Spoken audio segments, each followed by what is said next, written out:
안녕하세요. 디스멘터리입니다.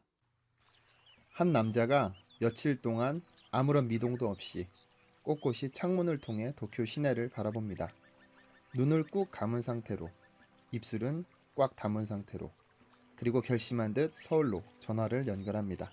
철강 1톤을 생산하면 그 부가가치가 20원 밖에 되지 않지만 1톤짜리 자동차를 생산하면 500만 원의 부가가치가 발생합니다.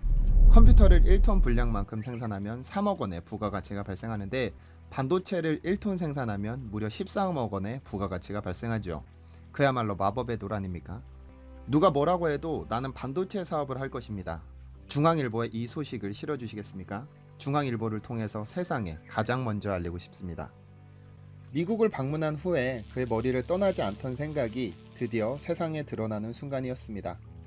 그리고 1983년 3월 15일 중앙일보에는 이 내용이 그대로 실려 전국에 배포됩니다. 이른바 도쿄선언. 대한민국이 반도체 산업의 강국으로 진입하는 그 첫 시작을 알린 남자, 바로 이병철입니다. 삼성의 창업주이면서 가장 존경받는 기업인이기도 하죠. 그런데 이 도쿄선언을 선언하면서 이병철이 마음에 둔 아들이 있었습니다. 장남 이맹희보다 차남 이창희보다 항상 조용하면서 명석했던 막내 아들 이건희. 불과 몇 달 전 이건희는 아버지에게 반도체 사업을 하고 싶다는 바람을 전했었고 아직은 시기상조라 생각해 좀 더 지켜보자면서 아들의 부탁을 거절한 적이 있었습니다. 그런데 미국의 실리콘밸리를 방문해 컴퓨터 한 대로 모든 일을 처리해내는 모습을 보고 반도체의 위력을 실감하게 됩니다. 그리고 삼성의 미래를 반도체에 맡기기로 결정을 하죠. 이병철은 1938년 3월 1일에 대구에서 삼성상회를 설립하면서 기업인의 길로 들어섰습니다. 국내산 과일과 건어물을 수출하는 사업을 시작으로 1940년 무역업과 양조업으로 진출했고 1950년대에는 설탕, 제분, 모직을 생산했습니다. 1960년대에 들어서 비료, 제지, 보험업을 시작했고 1970년대에는 석유화학 및 조선업에도 뛰어들었었고 1980년대에 들어서면서 반도체 산업에 사업을 걸기 시작합니다.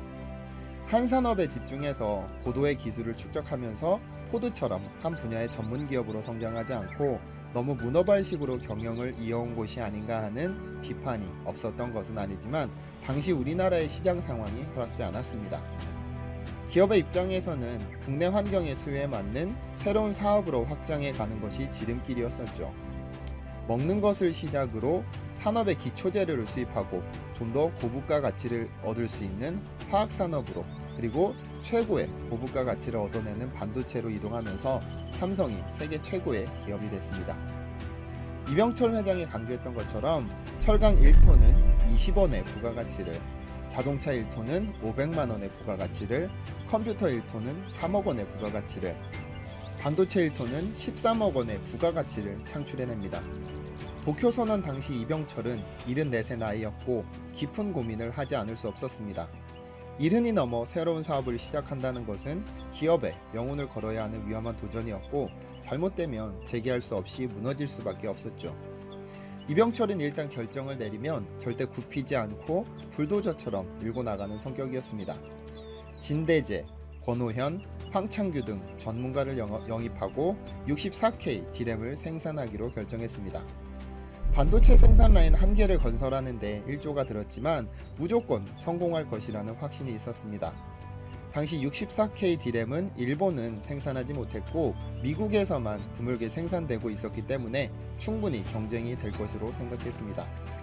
원래 64K D램을 생산하기 위해서는 4K, 16K, 32K의 3단계의 기초 과정을 거치지만 이병철은 단숨에 64로 올라서고 싶었습니다.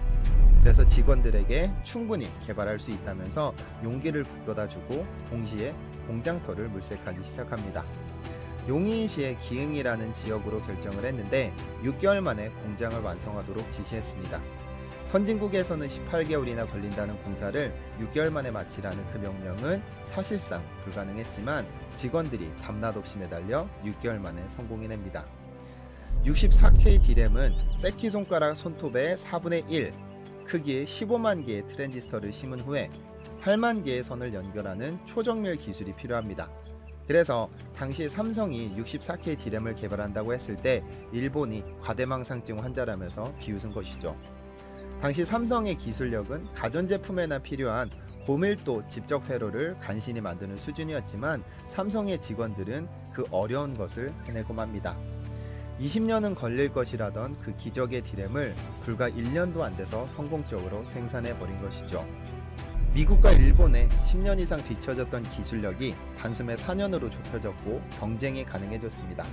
그리고 그때부터 삼성이 세계 시장에 알려졌고 현재 삼성은 세계에서 가장 앞선 기술력을 보유한 그야말로 시장을 선도하는 기업이 되었습니다. 1987년 이건희 회장이 취임할 당시의 삼성은 연간 매출이 13조 5천억을 기록했지만 2018년 기준으로 연간 매출은 250조에 이릅니다. 삼성그룹 전체가 아닌 삼성전자라는 한 계열사가 무려 20배 이상 더 많이 벌고 있는 것이죠. 그리고 삼성의 연간 매출은 뉴질랜드의 GDP를 뛰어넘는 기적적인 수준입니다. 얼마나 많은 제품을 파는지 감이 오시나요? 이병철이 정말 대단한 이유는 따로 있습니다. 동서양을 통틀어 70이 넘는 늦은 나이에 새로운 사업에 도전하는 경우는 드문데요. 너무 늦은 도전이라고 스스로도 느꼈지만 삼성의 미래는 반도체에 달려있다는 확신을 갖고 장기적인 안목으로 투자했습니다. 그리고 그 선택은 삼성을 글로벌 기업으로 성장하는 밑거름이자 초석이 되었습니다. 물론 이병철의 막내 아들인 이건희 전 회장의 이후 끊임없는 노력과 도전이 있었지만 과연 그의 결정이 없었다면 가능했을까요?